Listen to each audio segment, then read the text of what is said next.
Everyone, welcome back to my channel. अगर आप channel पर न्यू हो तो प्लीज़ चैनल को सब्सक्राइब करना मत भूलिएगा। और आज मैं आपके साथ एक new Xian Wang one shot fan fiction share कर रही हूँ।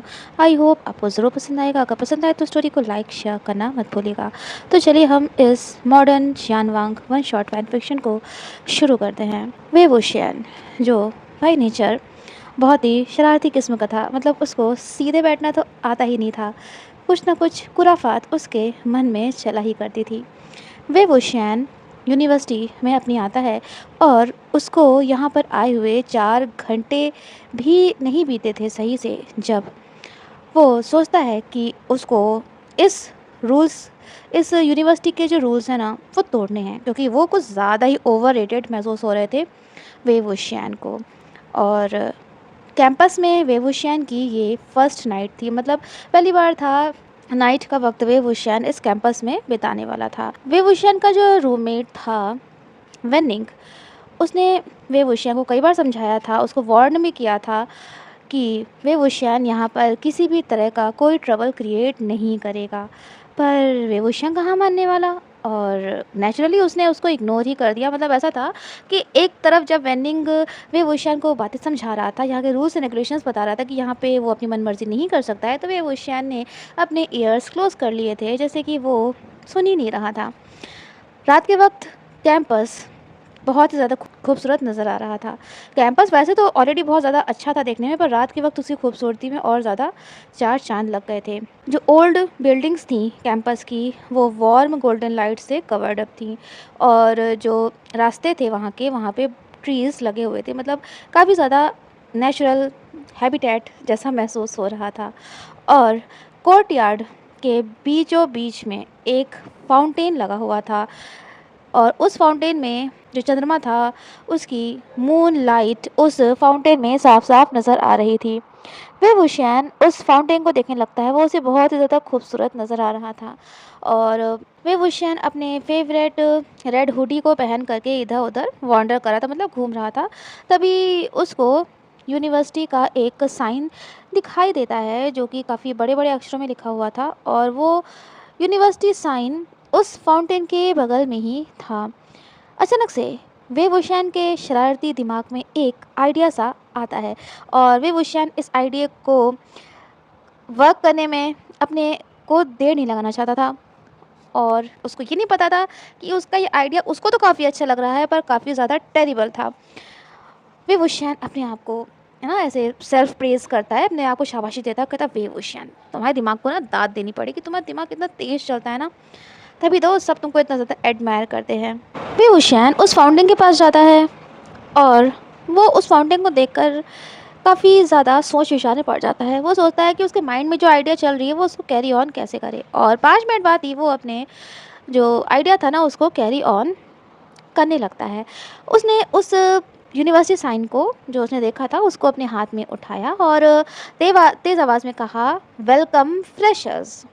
विभूषण ने अपने सिर पर उस साइन को ऐसे रखा हुआ था, ऐसे कैरी ऑन कर रखा था, जैसे कि उसने कोई ट्रॉफी कैरी कर रखी है।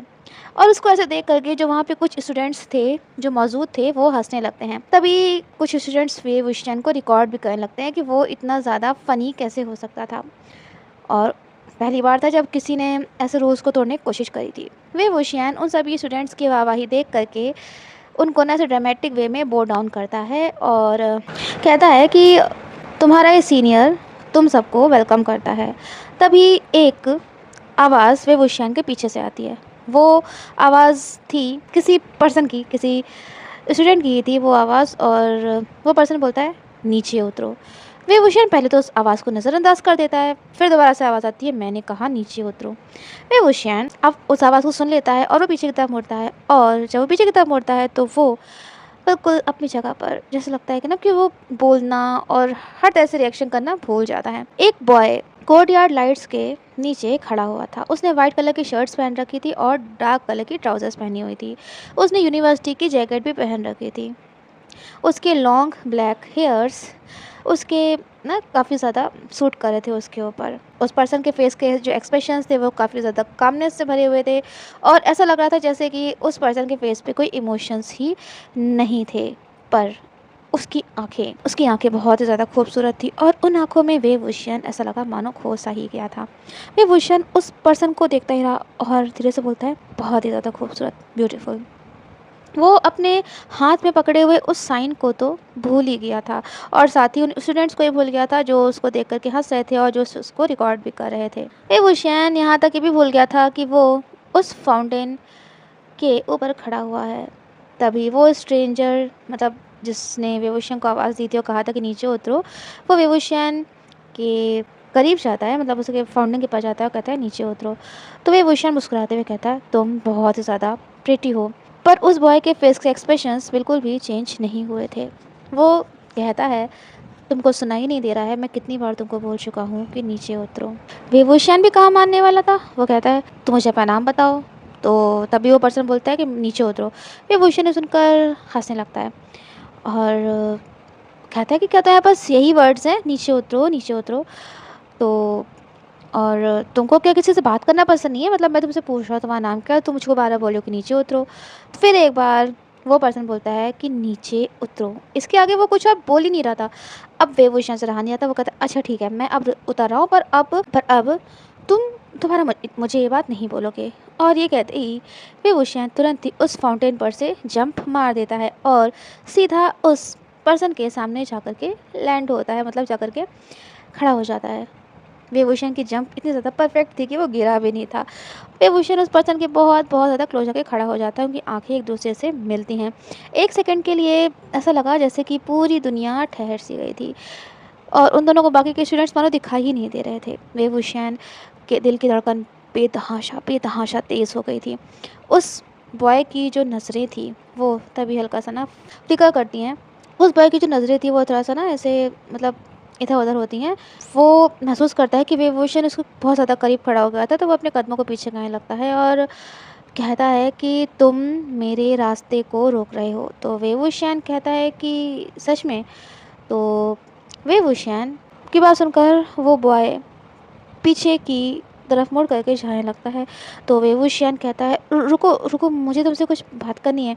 तो उसकी आवाज़ सुनकर वो पर्सन रुक जाता है और वेवूशियन से अब रहा नहीं जाता, क्योंकि वो इस मौके को जाने नहीं देना चाहता था। वो कहता है कि तुम्हारा नाम क्या है? तो वो बॉय बोलता है कि मेरा नाम लान वांगजी है। तो वेवूशियन खुद को भी इंट्रोड्यूस करता है। लान वांगजी उसकी तरफ देखने लगता है और कहता है कि मैं तो तुमसे तुम्हारा नाम नहीं पूछा। और फिर ये कहकर लान वांगजी वहाँ से चला जाता है। वेवूशियन की नज़रें एक पल के लिए भी लान वांगजी पर से नहीं हटी थी और उसके फेस पर एक बहुत ही खूबसूरत और प्यारी सी स्माइल आ जाती है और वो कहता है कि मैं इसको लाइक करने लगा हूँ। वो कहते हैं ना, पहली नज़र में प्यार होना, मुझे इस उससे यही हो गया है।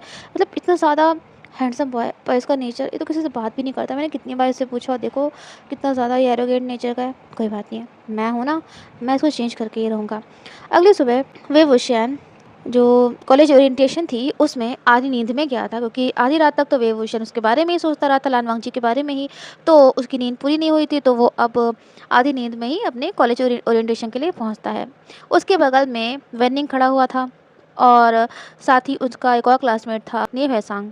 वेनिंग कहता है, वेवूशियन मैंने तुमसे कहा था ना कि तुम कुछ भी उल्टी सीधी हरकत मत करना, लेकिन तुमने मुझे एम्बेरस कर ही दिया। तो वेवूशियन कहता है, वेनिंग मैंने कब तुमको एम्बेरस किया? ये सुनकर नेव हैसांग हंसने लगता है और कहता है, वे शियोंग, तुम भी ना, तुम एक तो वही काम करते हो जो तुमको मना किया जाता है और फिर तुम बोलते हो कि तुमने कुछ ऐसा किया नहीं। तो वेवूशियन कहता है, नेव हैसांग तुम तो मेरे बेस्ट फ्रेंड हो ना। वेनिंग अपने इमोशंस को, मतलब गुस्से को कंट्रोल करते हुए कहता है, वेवूशियन तुम पिछली रात फाउंटेन पर चढ़ गए थे ना। तो वेवूशियन कहता है, अरे वो तो मेरी एक आर्ट है, तुमको पता नहीं मैं कितना ज़्यादा इसमें माहिर हूँ इन सब चीज़ों में। तो वेनिंग गुस्से में कहता है कि तुमको पता है ये ट्रेस पासिंग थी, मतलब तुम बिना बताए बिना किसी इजाज़त के उस फाउंटेन पर जाकर के चढ़ गए थे। वेवूशियन जो था वो वेनिंग और नेव हैसांग की तरफ देख रहा था। इससे पहले कि वेनिंग उसको कुछ और बोल पाता, स्टूडेंट काउंसिल वहाँ पर एंटर होता है। वेवूशियन उन सब की ओर अटेंशन नहीं दे रहा था, मतलब ध्यान नहीं दे रहा था। तभी उसको फिर से एक फेमिलियर वॉइस सुनाई देती है और वो आवाज़ थी लान वांगजी की। लान वांगजी कहता है, गुड मॉर्निंग। उसकी आवाज़ सुनते ही वेवूशियन तुरंत उसकी तरफ देखने लगता है। वो कहता है, नो वे, ऐसा ऐसा पॉसिबल नहीं हो सकता है। लान वांगजी तुरंत ही वेवूशियन को नोटिस कर लेता है और उसको देखते ही उसके जो एक्सप्रेशंस थे ना, वो थोड़े से और ज़्यादा कोल्डनेस से भर जाते हैं। वेवूशियन अपनी तरफ उंगली करते हुए कहता है, मैं तो क्या लगता है? वेवूशेन से रहा नहीं जाता। वो वांग जी की तरफ देखते हुए कहता है, तुम? तो लान वांग जी बोलता है, हाँ। तो वेवूशेन कहता है कि तुम यहाँ पे स्टूडेंट हो और ऊपर से तुम स्टूडेंट काउंसिल को बिलोंग करते हो। तो वांग जी कहता है, हाँ। वेवूशेन को तो ऐसा लगा वो बिल्कुल पता नहीं कहाँ फंस गया था। वो वेनिंग होने वाले की तरफ देखते हुए कहता है, ये यूनिवर्सिटी ना पक्का कर्स्ड है। तो वेनिंग गहरी सांस लेता है और कहता है कि ऐसा क्यों कह रहे हो तुम वेवुशियन? न्योसान को भी समझ में नहीं आ रहा था। तो विंग कहता है, वो पर्सन ना वो फाउंटेन गाई, पता है कल रात में मैं उसको मिला था। लान वांग जी नेवासांग विंग और वेनिंग की तरफ देख रहा था। वो उनके करीब जाता है और अपने आप को इंट्रोड्यूस करते हुए कहता है कि मेरा नाम लान वांग जी है और मैं इस सेमेस्टर जो भी फ्रेशमैन आए हैं कॉलेज में उनको सुपरवाइज करूँगा। वेवुशियन जब ये बात सुनता है ना तो उसका चेहरा तो बिल्कुल उतर ही गया था। वेवुशियन को देख करके लान वांगजी लिस्ट को चेक करता है और कहता है, वेवुशियन। वेवुशियन अपने नाम को सुन करके वांगजी की तरफ देखने लगता है। उसको देख करके लान वांगजी उसकी तरफ देखता है और कहता है कि वेवुशियन तुम मेरे ग्रुप में हो। वेवुशियन अपने फेस को कवर अप कर लेता है और कहता है, नहीं ये पॉसिबल नहीं है। तो वांग जी कहता है, हाँ तुम मेरे ग्रुप में हो। तो वेवुशियन कहता है, पर ये तो डिस्क्रिमिनेशन है ना। लान वांग जी बहुत ही कामनेस के साथ वेवुशियन को अपना एक जो शेड्यूल था उसको हैंड करता है और कहता है, वेवुशियन तुम्हारी पहली मीटिंग जो है वो 4 बजे है। और ये कह करके लान वांग जी वहाँ से चला जाता है। वेवुशियन लान वांग जी को देख रहा था। तभी वेनिंग उसको ऐसे ना टीज करता है और नेवासांग भी, और कहता है, वेवुशियन लान वांग जी को घूरना बंद करो। तो वेवुशियन कहता है, पर मैं नहीं कर सकता ना। तो वेनिंग कहता है, मगर क्यों? तो वेवुशियन एक दिल टूटने जैसी गहरी सांस लेता है और कहता है, क्योंकि मैं उसको लाइक कहीं लगा, वो इतना ज़्यादा खूबसूरत जो है। वेवुशियन और बाकी के जो स्टूडेंट्स थे उनकी पहली मीटिंग मात्र 20 मिनट तक ही चली थी और उसमें से भी 19 मिनट्स तक तो वो एक दूसरे से बहस ही करते रहे थे। वी कहता है कि प्लीज़ ट्राई टू अंडरस्टैंड ना, हमें कुछ क्रिएटिव करना चाहिए। तो लान वांगजी भी उस मीटिंग में मौजूद था और उसकी ज़्यादातर बात वांगजी से ही हो रही थी। तो वांगजी कहता है, नहीं। तो विंग कहता है, मगर क्यों? मेरा आइडिया इतना बेस्ट है। तो वांगजी विंग की तरफ बिना देखे हुए कहता है, क्योंकि तुम्हारा आइडिया जो है ना इम्प्रैक्टिकल है, कोई ये सब कर ही नहीं सकता है रियल लाइफ में। तो विंग कहता है, पर लान वांगजी तुमने तो अभी तक सुना भी नहीं है। तो वांगजी कहता है, वेवुशियन मैं इतनी देर से सुन ही तो रहा हूँ। वेवुशियन लान वांगजी की तरफ देखता रहता है और कहता है, लान वांगजी तुम ना बिल्कुल अनबिलीवेबल हो।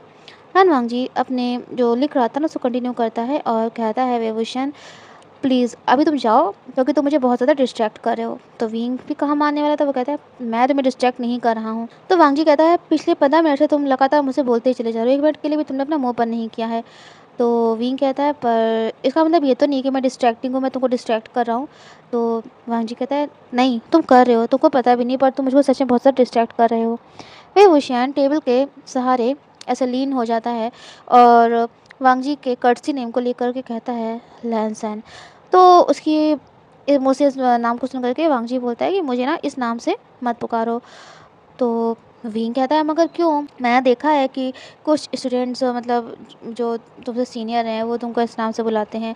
तो वांगजी कहता है, क्योंकि विंग वेवुशियन हम अभी एक दूसरे के क्लोज नहीं हैं। वेवुशियन मुस्कुराते हुए कहता है, अच्छा तुम कहना चाह रहे हो कि अभी नहीं है ना। लान वांगजी अपना जो वर्क कर रहा था ना वो करते करते से रुक जाता है। 1 सेकंड के लिए उन दोनों की आंखें मीट करती मतलब मिलती हैं। लान वांगजी तुरंत ही अपनी नज़र दूसरी तरफ फेर लेता है और कहता है, वेवुशियन अपने वर्क पर फोकस करो।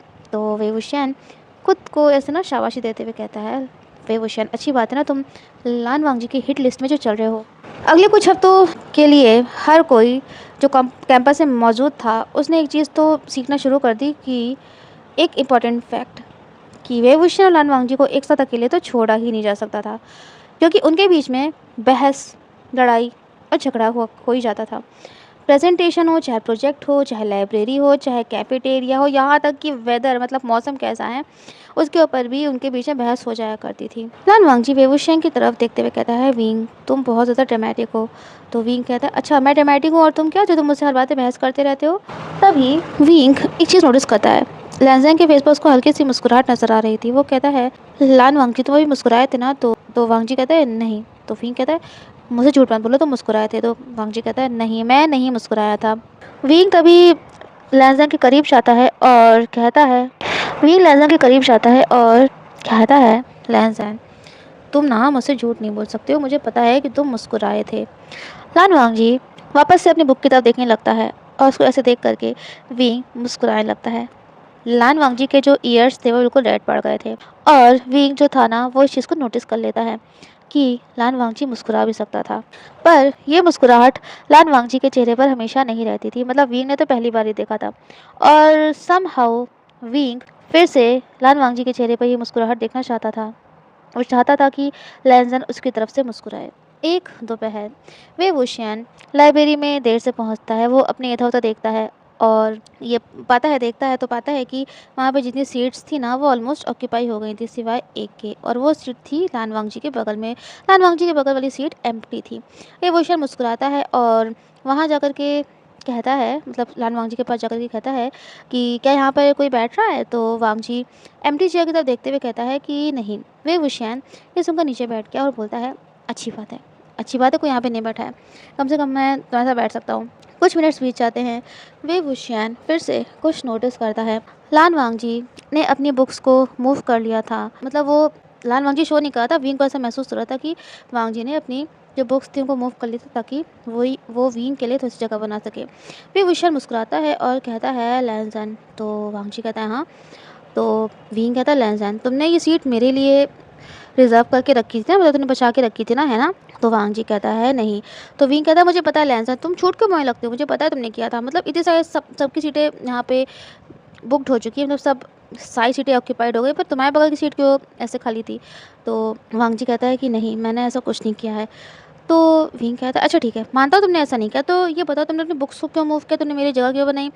लान वांगजी अपनी बुक्स को कंटिन्यू करता है, करना कंटिन्यू करता है और कहता है कि ये बस एक इत्तेफाक है। वे वुशियन हल्के से मुस्कुराता है और कहता है अच्छा बाबा ठीक है, अगर तुम कह रहे हो तो फिर ये एक इत्तेफाक ही होगा। और फिर से विंग भी अपने वर्क में लग जाता है और नहीं तो वांगजी नहीं तो विंग दोनों ने किसी को नोटिस नहीं किया था, मतलब आपस में, कि वो दोनों ही मुस्कुरा रहे थे। एक शाम अपने प्रोजेक्ट के लिए वांगजी और विंग काफ़ी देर तक एक दूसरे के साथ रहते हैं और फाइनली जब वो लाइब्रेरी को छोड़ करके बाहर निकलते हैं तो बारिश शुरू हो जाती है। फिर वुशियन आसमान की तरफ देखने लगता है और कहता है मजाक हो रहा है ना मेरे साथ? लान वांगजी ने तुरंत अपने अम्ब्रेला को ओपन कर लिया।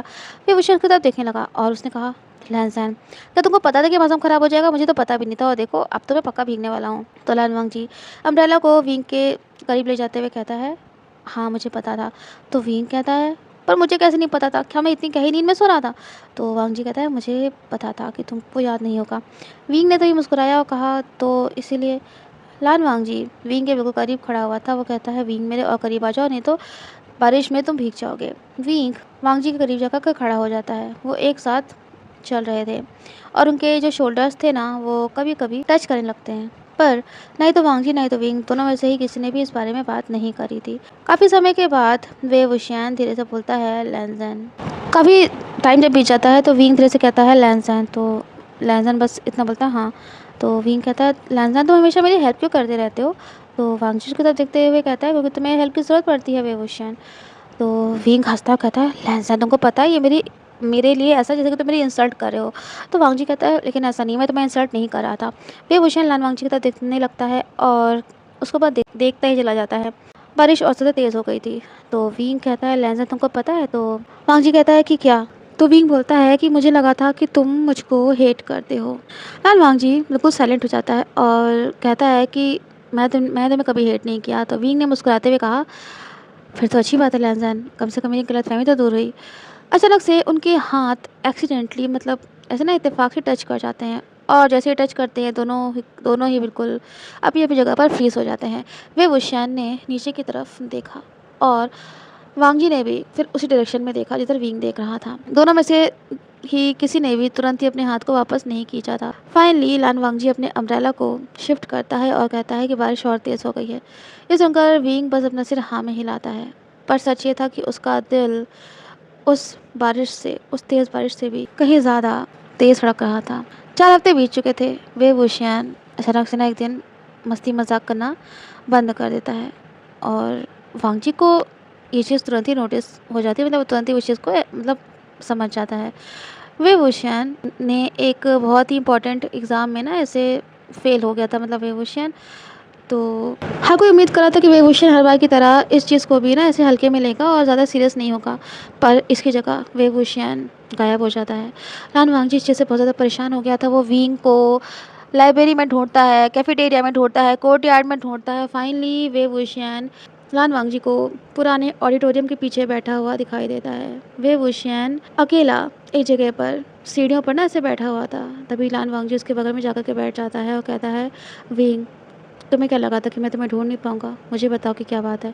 तो विंग कहता है, कुछ नहीं। तो वांगजी कहता है, मुझे बताओ ना विंग, क्या बात है आखिरकार, कि तुम क्यों इतना परेशान हो? तभी विंग कहता है कि लैंसा, मैंने कहा ना कि कुछ नहीं है। तो वांगजी कहता है, विंग, तुम मुझसे झूठ बोल रहे हो। तभी विंग हल्के से मुस्कुराता है और कहता है कि शायद लैंसा, मैं बहुत ज़्यादा थक गया हूँ। लान वांगजी विंग को और ज़्यादा मतलब परेशान नहीं करना चाहता, मतलब वो ज़बरदस्ती नहीं करना चाहता कि विंग अपने मन की बात बताए किसी से। और इसका असर ये होता है कि विंग वहाँ पर मतलब वांगजी के पास ठहर जाता है। विंग काफ़ी देर तक तो कुछ नहीं बोलता है, फिर वो कहता है, लैन, सबको लगता है कि मैं बहुत ज़्यादा केयर फ्री हूँ, मुझे किसी बात से फ़र्क नहीं पड़ता है। तो लान वांगजी विंग की बातें सुन रहा था। वो कहता है कि सबको लगता है कि मैं किसी भी चीज़ की केयर नहीं करता हूँ, अपनी मनमर्जी करता हूँ। तभी उसने अपने हाथों की तरफ देखा और कहा, लैन, तुमको पता है कभी कभी लोगों को हंसाना आसान होता है और छुपाना मुश्किल होता है कि आप कितना ज़्यादा अपसेट हो। लान वांगजी विंग की तरफ देखने लगा। विंग के फेस पर हल्की सी मुस्कुराहट आ जाती है और विंग हल्का सा हंसता है। वांगजी उसकी तरफ देख रहा था। वो कहता है, लैंसैन, तुमको ये बेवकूफ़ी से भरा नज़र आ रहा होगा ना? तो वांगजी कहता है कि नहीं, ऐसा नहीं है। तो विंग कहता है, सच में तुम ऐसा सोचते हो? तो वांगजी कहता है कि हाँ विंग, ऐसा कुछ भी नहीं है। लान वांगजी तो बोलते बोलते चुप हो जाता है और कहता है, विंग, तुमको ना मेरे साथ प्रिटेंड करने की, नाटक करने की ज़रूरत नहीं है। तुम जैसे हो मैं तुमको वैसे ही एक्सेप्ट करता हूँ। विंग वांगजी की तरफ देखने लगा। उसको ना एक दिल में एक बटरफ्लाई जैसी ना फीलिंग महसूस होती है। आज तक कभी किसी ने भी विंग से इतने अच्छे से बात नहीं करी थी। विंग मुस्कुराता है और कहता है, थैंक यू लैंसन। उसकी आवाज़ सुन करके लान वांगजी को देख करके विंग बोलता है, थैंक यू। ये सुनकर लान वांगजी बस अपना सिर हाँ में हिलाता है। उस शाम वो दोनों वहाँ पर काफ़ी लंबे समय तक वो दोनों वहाँ पर रहे, पर उनके बीच में ज़्यादा बातें नहीं हो रही थी। वे बुशियान तभी अपने सिर को वांगजी के शोल्डर पर रख लेता है। उसने उम्मीद करी थी कि वांगजी उससे दूर हो जाएगा, पर लान वांगजी उससे दूर नहीं होता है। इसकी जगह लान वांगजी चुपचाप पर मूव करने की जगह लान वांगजी विंग के साथ ही वहीं पे रहता है। और ये मोमेंट ऐसा था जब विंग को एक बहुत ही सीरियस एहसास हुआ कि वो लान वांगजी से प्यार करने लगा है। उसके बाद इस मोमेंट के बाद से वांगजी और विंग की रिलेशनशिप चेंज होने लगी थी। ऑफिशियली भले किसी ने कुछ नहीं कहा था और उन्होंने कुछ कन्फेस भी नहीं किया था, पर कुछ तो था जो चेंज हो गया था और विंग इस बात को अच्छे से महसूस कर सकता था और लान वांगजी भी। वे वुशियन की क्लासेस के बाहर लान वांगजी उसका इंतजार कर रहा था और आसमान की तरफ देख रहा था। वे वुशियन को अब वांगजी के साथ वक्त बिताना अच्छा लगता था। अब वो वांगजी के लिए स्नैक्स भी लाना शुरू कर चुका था। लान वांगजी को विंग की फेवरेट ड्रिंक अच्छे से पता थी कि उसे क्या पसंद है पीने में। वे वुशियन को पता था कि लान वांगजी को शांत जगहें पसंद हैं। जब कोई वेवुशियन लाइब्रेरी में सो जाया करता था तो लान वांगजी उसको अपनी जैकेट से कवर अप कर दिया करता था। और जब कभी लान वांगजी अपना खाना खाना भूल जाया करता था तो उस वक्त पर वेवुशियन अपने लंच के साथ लान वांगजी के साथ बैठ जाया करता था। विंग कहता है, लैंसैन, तुमको खाना खाने की ज़रूरत है, नहीं तो तुम बहुत ज़्यादा वीक हो जाओगे। तो वांगजी कहता है, विंग, मैं बाद में खा लूँगा। तो विंग कहता है, नहीं लैंसैन, तुमको अभी ही खाना होगा। ये सुनकर वांगजी विंग की तरफ देखने लगा। वे वुशियन ने खाने को उसकी तरफ पुश करते हुए कहा कि लैंसैन, कुछ खाओ। तो वांगजी कहता है, विंग, तुमको पता है तुम कितने ज़्यादा ट्रबल क्रिएट करते हो? तो विंग मुस्कुराते हुए कहता है, तो लैंसैन, तुम मुझसे तो हर रोज़ ये बात बोलते हो ना? तो वांगजी कहता हूँ, पर हर दिन ये बात सही भी तो है ना? वे वुशियन मुस्कुराने लगा। उसने कहा, लैंसैन, तुम तभी वांगजी कहता है, विंग, तुम मेरी कभी बात नहीं सुनते हो। तो विंग कहता है, पर लैंसैन, तुम तो मेरी बात सुनते हो ना? तो वांगजी कहता है, हाँ हाँ, मैं तुम्हारी सुनता, पर तुम्हारा क्या, तुमको भी तुम्हें बात सुननी चाहिए। तभी अचानक से विंग को ऐसा लगा जैसे कि वो सांस लेना ही भूल गया था, क्योंकि वांगजी इतना ज़्यादा उससे आज खूबसूरत नज़र आ रहा था। लान वांगजी और विंग के बीच में सब कुछ परफेक्ट चल रहा था, पर सब कुछ परफेक्ट कैसे हो सकता है? एक दिन उनके बीच में मुसीबत आ जाती है। एक गर्ल जो दूसरे डिपार्टमेंट से थी, वो अब लान वांगजी के साथ ज़्यादा से ज़्यादा वक्त बिताने लगी थी और वो काफ़ी ज़्यादा फ्रेंडली थी, स्मार्ट भी थी और कॉन्फिडेंट भी थी। और उसको देखकर साफ साफ लगता था कि वो मतलब लान वांगजी को पसंद करती है। और वेवोशन को इस चीज़ से बहुत ही ज़्यादा नफ़रत होती थी और मतलब इस चीज़ से बहुत ज़्यादा परेशान कर रही थी। एक दोपहर विंग देखता है कि वो जो लड़की थी लान वांगजी के बहुत ज़्यादा क्लोज रहने की कोशिश कर रही थी और ये चीज़ विंग को ना बहुत ज़्यादा हर्ट करती है। वो तो अपने से दूसरी तरफ कर लेता है। वेन्निंग इस चीज़ को नोटिस कर लेता है और कहता है वेवोशन क्या तुम्हें जेलस फील हो रहा है? तो विंग कहता है तुम्हें ऐसा क्यों लग रहा है वेन्निंग? मुझे कोई जेलस फील नहीं हो रहा है। तो वेन्निंग कहता है हो रहा है तुमको, तुम्हारा चेहरा बता रहा है क्योंकि तुम पिछले 10 मिनट से लान वांगजी की तरफ देखते चले जा रहे हो। वेवोशन एक गहरी सांस लेता है और कहता है वेन्निंग मुझे लड़की बिल्कुल नहीं पसंद नहीं है। वो वांगजी को बहुत ज़्यादा परेशान करती है और वो उसको बहुत ज़्यादा क्लोज आने की कोशिश कर रही है। तो वेन्निंग कहता है पर तुम्हें क्यों नहीं पसंद है? वेवोशन अच्छी बात है ना अगर लान वांगजी की लाइफ में कोई पर्सन आ जाए तो। वेवोशन ने कुछ कहना चाहा पर वो ना चुप हो गया क्योंकि अगर वो बोल देता तो सारी चीज़ें क्लियर हो जाती, सबको समझ में आ जाता। वो मन में बोलता है क्योंकि मैं लैनज़न से प्यार करता हूँ, मुझे अच्छा नहीं लगता जब लैनज़न किसी और के साथ रहता है।